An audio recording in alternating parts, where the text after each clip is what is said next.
Throughout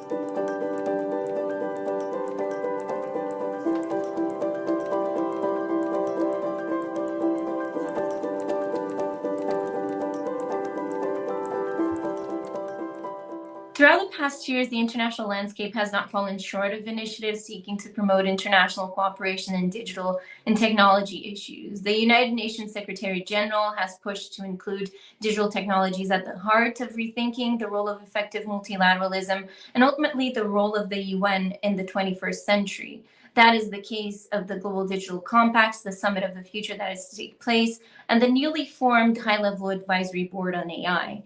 If we also look at other areas of the UN in the cybersecurity area, it has been a decades-long discussion about the rules of the road when it comes to how states should behave responsibly in cyberspace. These and other examples make it clear that the key challenge is not one of initiatives, but primarily one of coordination and one of ensuring that there are feedback loops between ad hoc initiatives, regional initiatives, and international initiatives.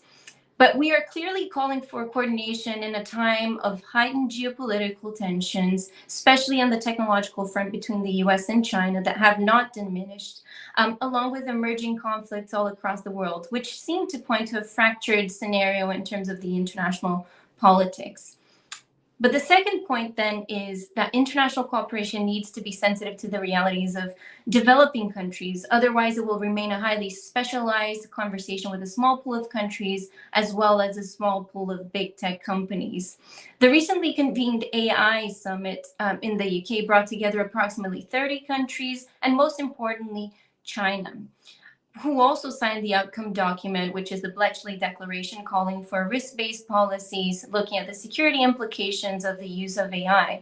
Another example is the International Counter-Ransomware Initiative that brought together over 50 countries and experts to also talk for a couple of years rounds now on how they should respond to this particular threat. Now states agreeing that there shouldn't be payments to ransoms.